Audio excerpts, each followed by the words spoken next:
Hi, so today I want to discuss how carefully evaluating the past can give us some important insight into the quality of life generally. See, I think the real cause of the optimism endemic in the world is a failure to look at the past. In other words, a failure to examine our experience and the actual experience of the world as a whole. Ultimately, people are optimistic, I think, because they project into the future something better, right? Something unrealistic. And so what I'm saying is that it's our imagination which constructs sort of this unreasonably good state, this lasting happiness that we all strive to attain and some extent expect to attain, right? And certainly this is the narrative we are constantly surrounded by. The happy ending is something you find in most narratives for children. And in the case of religious narratives, of course, we find eternal sort of happiness in heaven. This is why I think looking at our past is very helpful because it shows us what actually has occurred so far, the actual record of life on this planet and of the suffering, and how very far this is from any blissful situation we like to envision. So, one thing we can all do is simply consider the past century. So, just imagine all the horrors that took place in that century. So, every instance of rape, of kidnap, depression, starvation, enslavement, and so on. And then imagine all the good things, right? So, the excitement, the parties, the joys, celebrations, entertainment, and so on. I mean, is there any doubt that the bad things outweighed the good things? Think about it this way. If you were in a godlike position and you could recreate this century, the previous century, again on some other planet for a group of new beings who would otherwise just remain in the calm of non-existence. If you could create that, would you? I mean, would this even be a difficult decision? I think it's perfectly obvious that no sane person would create such a thing again.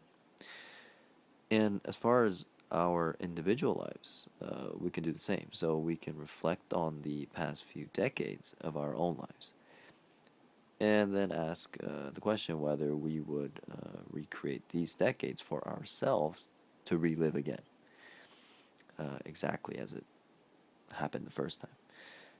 So, in other words, it would feel like you were living it for the first time.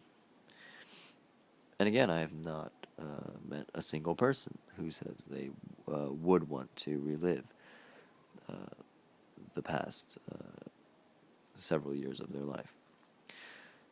What I have encountered are people who are genuinely, I think, surprised to find that they wouldn't. I think because it then becomes clear to them that life actually contains a significant amount of pain and suffering, and that the balance of pain and pleasure is such that going through it again would almost certainly be a net harm, right? And this is true too of history as a whole. So I think it's always important to base our evaluation of life on actual experience rather than our imagination. Um, and we have every reason, I think, to believe that subsequent centuries will be just as horrific, if not actually far worse. And and of course, even if we assume, for the sake of argument, that someday we will achieve this perfect paradise, it's hard to imagine any such state being so good that it would actually compensate the past and present evils in this world, right? I mean, what paradise could possibly make us think, well, it was worth all the rape victims to get to this point.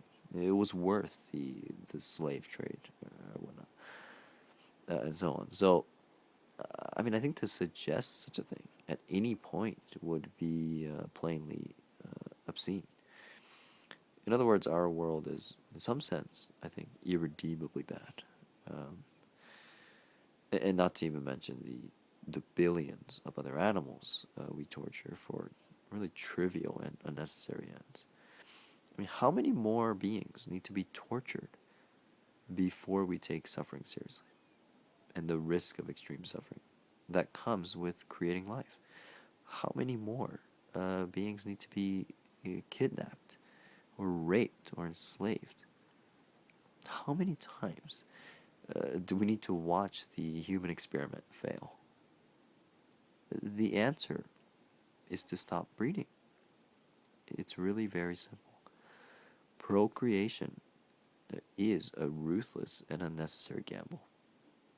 No one, no one has ever been harmed by not being born, right? So that's all for now, and thank you again for listening.